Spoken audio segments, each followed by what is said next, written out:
स्वागत है आपका मेरे YouTube channel Sarika Gupta Hindi tutorial में। और मैं हूँ सारिका गुप्ता। आज मैं आप लोगों को कक्षा 8 छत्तीसगढ़ भारती पाठ 19 कटुक वचन मत बोलो पढ़ाऊंगी। इसके लेखक हैं श्री रामेश्वर दयाल दुबे। कटुक वचन मत बोलो, वचन मीन्स बोलना, वाणी, और कटुक मीन्स कड़वा।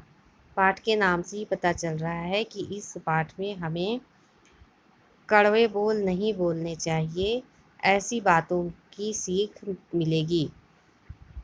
आगे हम देखते हैं कि इस पाठ में क्या है। सबसे पहले मैं बता दूं कि जो विद्यार्थी कक्षा 8 में हैं, उनके बोर्ड एग्जाम में यह एक महत्वपूर्ण पाठ है, जिससे बहुत सारे प्रश्न आते हैं। कभी कभी सप्रसंग व्याख्या करने हेतु भी कुछ लाइन दे दी जाती हैं। तो कृपया आप जो मैं समझा रही हूँ पाठ को, उसे अच्छी तरह से समझें, और जिससे आपको लिखने में आसानी होगी, प्रश्नों के उत्तर देने में आसानी होगी। आगे देखते हैं।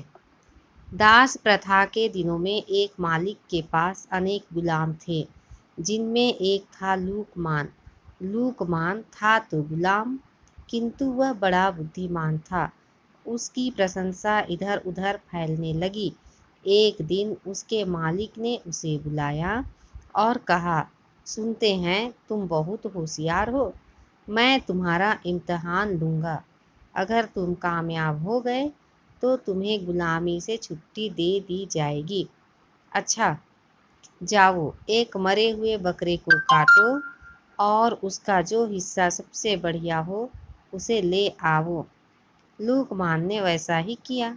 एक बकरे को कत्ल किया और उसकी जीभ लाकर मालिक के सामने रख दी। कारण पूछने पर लूकमान ने कहा, अगर शरीर में जीभ अच्छी हो तो फिर सब अच्छा ही अच्छा है।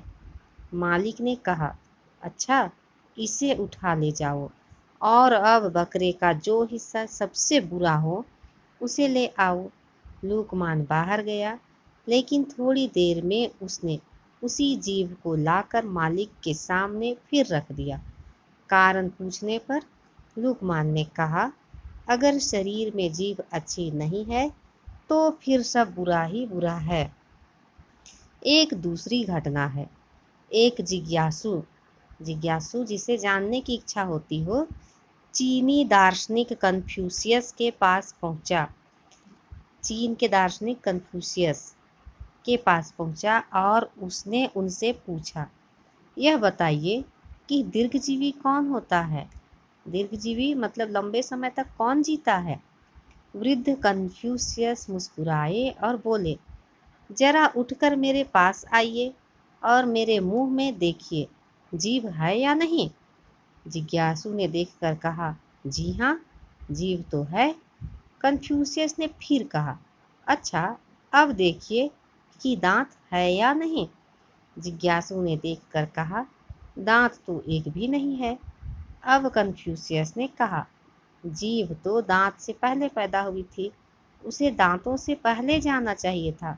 ऐसा क्यों नहीं हुआ?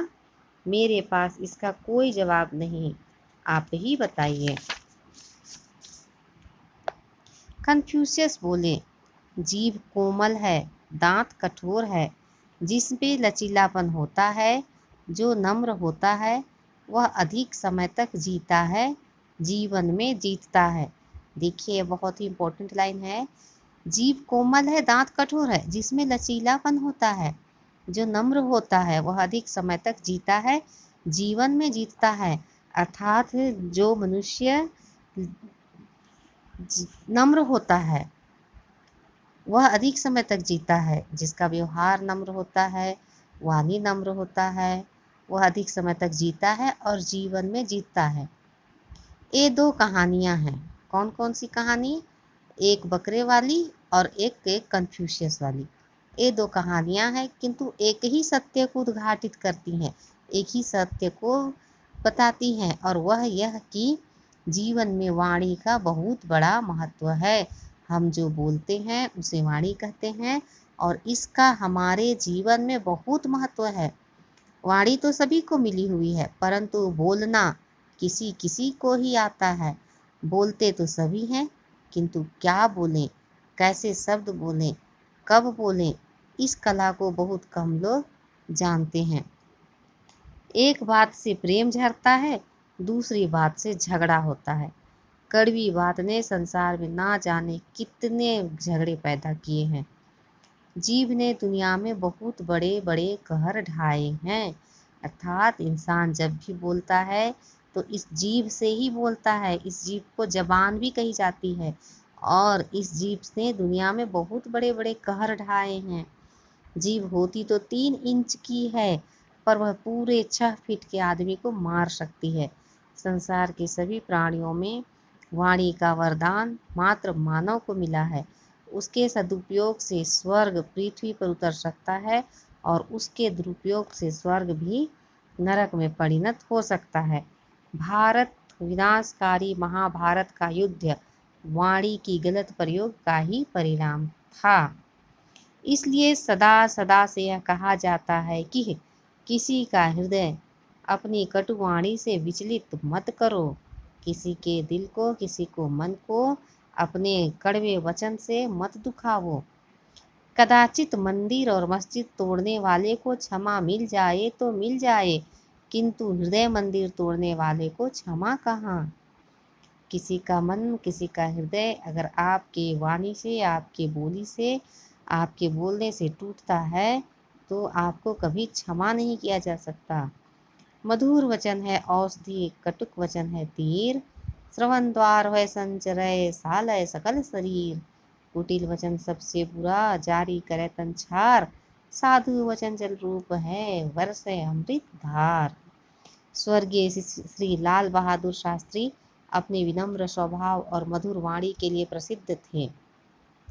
प्रयाग में एक दिन उनके घर पर किसी नौकर से कोई काम बिगड़ गया। श्रीमती शास्त्री को क्रोध में आना स्वाभाविक था। उन्होंने नौकर को बहुत डांटा और उसके साथ सख्ती से पेश आई। शास्त्री जी भोजन कर रहे थे। उन्होंने अपनी पत्नी से कहा, अपनी जबान क्यों खराब कर रही हो? लो तुम्हें एक शेर सुनाऊं। कुदरत को नापसंद है सख्ती जबान में, इसलिए तो दी नहीं हड्डी जबान में। और फिर मुस्कुराते हुए शास्त्री जी ने आगे कहा, जब एक शेर सुना है तो एक दूसरा शेर भी सुन लो। जो बात कहो साफ हो, सुथरी हो, भली हो, कड़वी ना हो, खट्टी ना हो, मिश्री की डली हो।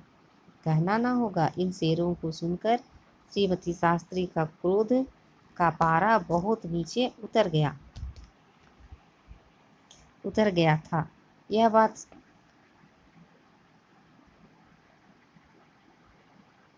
बात स्वीकार करनी पड़ेगी कि सभी बातें ऐसी नहीं हो सकती जो दूसरों को प्रिय ही हो। सत्य कभी कभी कड़वा होता है, कुछ बातें कहनी ही पड़ती हैं, किंतु ऐसे अवसर पर होना यह चाहिए कि बात भी कह दी जाए और उसमें वह कड़वाहट ना आने पाए जो दूसरे के हृदय को विदीर्ण कर देती है। मतलब कि यदि कोई इंसान आपके साथ में गलत कर रहा है, आपके साथ बुरा कर रहा है, आपका कुछ हानि हो रहा है, तो आप उसे डांट सकते हैं। कड़वाहट तो बोलना भी पड़ता है, लेकिन ऐसा बोलिए कि उसके हृदय ना टूटे। जरूरी नहीं है कि जीभ की कमान से सदा वचनों के बाण ही छोड़े जाएं। वाक चातुरी से कटु सत्य को प्रिय और मधुर बनाया जा सकता है। मतलब बोलने की चतुराई अगर आपके पास में होगी तो कड़वे सत्य को प्रिय और मधुर बनाया जा सकता है। जो सुनने वालों को बुरा लगे, यदि हम सत्य बोल रहे लेकिन सुनने वाले को बुरा लगे, फिर भी उसे हम ऐसा बना सकते हैं कि वो प्रिय और मधुर लगे। किसी राजा ने स्वप्न देखा, इसको समझाने के लिए आगे बताया है। किसी राजा ने स्वप्न देखा कि उसके सारे दांत टूट गए हैं। ज्योतिषियों से फल पूछा। एक ने कहा, राजन आप पर संकट आने वाला है, आपके सब संबंधी और प्रियजन आपके सामने ही एक एक कर मर जाएंगे। दूसरे ज्योतिषी ने कहा, आप अपने सारे संबंधियों और प्रियजनों से अधिक काल तक संसार का सुख ऐश्वर्य भोगेंगे। दोनों कथनों का सत्य एक ही है, किंतु पहले ज्योतिषियों को कारावास मिला और दूसरे को पुरस्कार। क्योंकि पहले ने कह दिया कि सब आपके रिश्तेदार संबंधी मर जाएंगे तो केवल राजा ही बचेगा, लेकिन दूसरे ने कहा कि सब मर जाएंगे फिर भी आप अपने प्रियजनों से अधिक समय तक संसार का सुख ऐश्वर्य भोगेंगे। सुबह सुबह बुलबुल ने ताजे खिले फूल से कहा। बुलबुल एक चिड़िया होती है ना। अभिमानी फूल, इतरा मत, इस बाग में तेरे जैसे बहुत फूल खिल चुके हैं। फूल ने हंसकर कहा, मैं सच्ची बात पर नाराज नहीं होता, पर एक बात है कि कोई भी प्रेमी अपने प्रिय से कड़वी बात नहीं कहता। यदि आपकी वाणी कठोर है, तीखी है, कर्कश है, तो उसे सुधारिए, मीठी बनाइए, नहीं तो लोकप्रिय व्यक्तित्व का सपना अधूरा ही रह जाएगा। पाठ के माध्यम से लेखक हमें कहना चाहते हैं कि हमें अपने वाणी को मधुर बनाना होगा, सबसे मीठा बोलना होगा। ज़रूरत पड़े वहाँ भी वाक चातुर्य दिखाते हुए हमें मीठी वाणी बोलकर, किसी को सत्य भी बताना पड़े तो हमें मीठी वाणी बोलकर ही उन्हें बताना है। तीखी और कर्कश वाणी हमें नहीं बोलना है, यदि हमें अपना व्यक्तित्व लोकप्रिय बनाना है। यह पाठ समाप्त हुआ। बच्चों धन्यवाद, आपने इतनी देर तक मेरे इस पाठ को सुना।